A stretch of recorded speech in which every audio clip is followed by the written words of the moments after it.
the belief factor has already done its work. Because, and we've not said this before, we are so appreciating this important and leading edge question. When something occurs that causes a launching of desire, beliefs that are contrary to the laws and how they work cause a launching of desire to understand how the laws do work. And even though the new desire, which your inner being then embraces, was born from not understanding, out of the not understanding was born understanding that then you got to figure out how to understand. Because your inner being stands knowing your power and knowing your value and knowing a path that's going to be pleasing for you and is calling you constantly. So as your inner being is calling you, and because of what you believe you're not coming, your inner being calls you more and you still don't come, and your inner being calls you more and you still don't come, and eventually there is a sort of crisis of experience that causes you to ask for something that you could never have asked for before if that hadn't happened. And your inner being holds you now steady in that new place that a part of you in your humanness came to.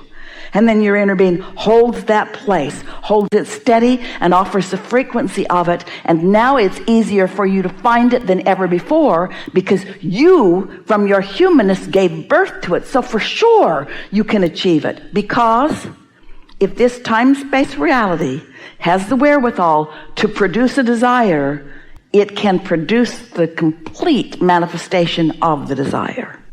You said, I'll go out on the leading edge and I'll discover things that cannot be discovered unless I am out on the leading edge. And once I discover them, even though I won't fully understand them, I'll send a rocket forward. And then your inner being said, and when we get that rocket, we'll contemplate it, we'll be it, we'll focus upon it completely, and we'll call you home to it. We'll call you home to it. And then we all said, oh, how pleasurable it's going to be to close that gap. No one can live without producing desire.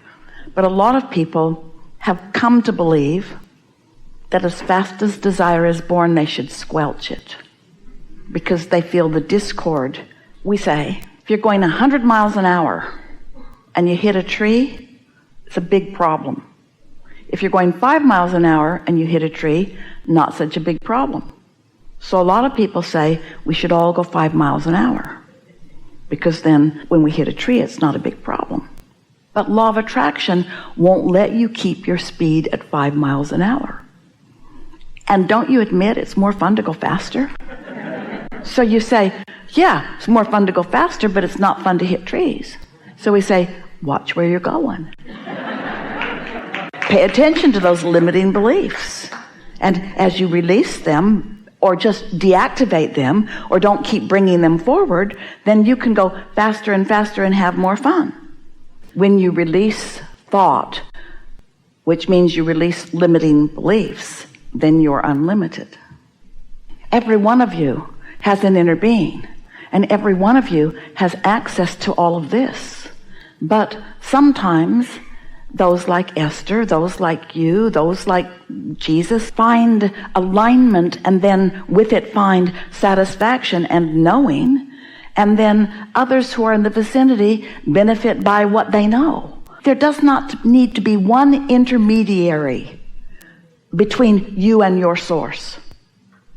Just reach for the satisfying alignment with all that you've already created, and consciously witness the results of what you are all about.